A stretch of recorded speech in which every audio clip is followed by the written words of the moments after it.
এই ভিডিওতে আপনি ক্লিক করেছেন তার মানে আপনি নতুন বিজনেস শুরু করবেন, নয়তোবা অলরেডি আপনি বিজনেস শুরু করে দিয়েছেন। এখন যারা নতুন বিজনেস শুরু করবেন বলে ভাবছেন তারা আবার এটা বুঝতে পারছেন না যে বিজনেস শুরু করার জন্য আপনার কি কি প্রবলেম ফেস করতে হতে পারে। আবার যারা বিজনেস অলরেডি শুরু করে দিয়েছেন তারা হয়তো বিজনেসে লস খাচ্ছেন। আপনার ব্যবসা এক্স্যাক্টলি কোথায় সমস্যা হচ্ছে সেটা আপনি ফিগার আউট করতে পারছেন না, আর সেই কারণেই আপনার জন্য এই ভিডিওটা বানানো।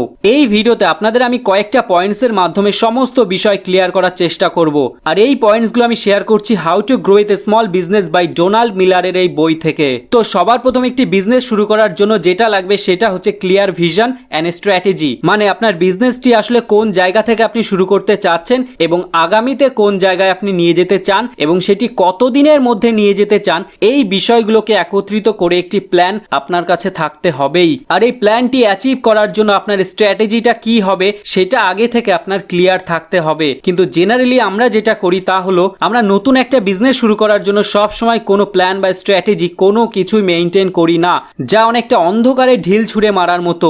কাজ হতেও পারে আবার নাও হতে পারে। যাই হোক, সবার প্রথম একটা বিজনেস শুরু করার আগে সেই বিজনেসটির ভিশন এবং স্ট্র্যাটেজি ক্লিয়ার করে তবেই বিজনেসে নামতে হবে, তার আগে নয়। Number 2, identify and overcome common weaknesses. আপনি যখন একটা বিজনেস শুরু করবেন তখন ছোট বড় অনেক সমস্যা আপনাকে ফেস করতে হবে, আর আপনাকে যেটা করতে হবে এই সমস্ত প্রবলেম নিয়ে কোনো রকম চিন্তা করা যাবে না। এই সমস্ত প্রবলেম যেহেতু বিজনেসের একটা পার্ট, তাই সেই প্রবলেমগুলো আপনাকে খুঁজে খুঁজে বের করে নোট ডাউন করতে হবে। এই সমস্যাগুলো কেমন হতে পারে তার দু একটা এক্সাম্পল দিচ্ছি। আনক্লিয়ার জব রোল, অর্থাৎ আপনি যাকে কাজ দিচ্ছেন সে অ্যাকচুয়ালি জানেই না আপনার বিজনেসে তার কি কাজ। এই প্রবলেমটা অনেক কোম্পানি ফেস করে থাকে এবং আলটিমেটলি তাদের গ্রোথ রেট অনেকটা ডাউন হতে থাকে, আর এই দিকটা কোনো রকম খেয়াল করে না কোম্পানির সমস্ত এক্সিকিউটিভরা। প্রত্যেকটা সেক্টরে আপনি কাকে দিয়ে কাজ করাচ্ছেন তার কোনো প্ল্যানিং আপনার কাছে নেই। ল্যাক অফ ফোকাস, অর্থাৎ আপনি আপনার কাজে যতটা ফোকাসের প্রয়োজন সেই পরিমাণে ফোকাস আপনি দিতে পারছেন না। যেমন ধরুন আপনি একটা প্রোডাক্ট কোনো ম্যানুফ্যাকচারিং হাব থেকে নিয়ে আসছেন, সেই দিকটা আপনি অনেক ভালো করে খেয়াল করছেন এবং ফোকাস দিতে পারছেন, কিন্তু অন্যান্য যে সেক্টরগুলো আছে সেই সেক্টরে আপনি ভালো করে ফোকাস করতে পারছেন না, যার ফলে আলটিমেটলি আপনার কোম্পানি লসের দিকেই এগোচ্ছে। তাই প্রত্যেকটা সেক্টরে ভালোভাবে ফোকাস করুন। যাকে যেই কাজ দেবেন সেই কাজ তাকে ভালো করে করতে হবেই। Number 3, focus on building a strong team. দেখুন আপনার বিজনেসটি দাঁড়িয়েই আছে আপনার টিমের ওপর। যেমন আপনার হাত পা না থাকলে আপনি ঠিকমতো হাঁটতেই পারবেন না, দৌড়ানো তো অনেক দূরের কথা। আর এভাবেই আপনার টিম যদি ঠিকঠাক না থাকে তাহলে আপনার বিজনেস খুঁড়িয়ে খুঁড়িয়ে চলবে। তাই অবশ্যই আপনাকে টিম বিল্ডিং এর সময় প্রচুর পরিমাণে ফোকাস দিয়ে সেই কাজটা করতে হবে। আর এর জন্য টিম কি করে বিল্ড করতে হয় তার উপরে বেশ কয়েকটা বই পড়তে পারেন।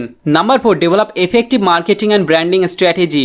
রাইটার এখানে খুব ভালোভাবে একটা ওয়ার্ডের উপর ফোকাস করেছেন যেটা হলো ডেভেলপ, অর্থাৎ আপনি মার্কেটিং এবং ব্র্যান্ডিং এর উপর এমন একটা স্কিল ডেভেলপ করুন যাতে করে আপনি আপনার সেক্টরে যত কোম্পানি আছে তাদের থেকে, অর্থাৎ আপনার কম্পিটিটরদের থেকে অনেক খানিকটা উপরে থাকতে পারেন। এটা খোঁজার চেষ্টা করুন যে আপনি অন্যদের থেকে কিভাবে আলাদা হতে পারবেন, সব থেকে বেটার সার্ভিস কি করে দিতে পারবেন। এই সমস্ত বিষয় মার্কেটিং করা শুরু করুন। তার সাথে সাথে কোম্পানির ব্র্যান্ডিং এর দিকেও একটু নজর দিন। Number 5, fulfil your customers expectations. অ্যামাজনের ফাউন্ডার জেফ বেজোস বলেন কাস্টমার ইজ দ্য কিং, অর্থাৎ কাস্টমাররাই সবার ওপরে।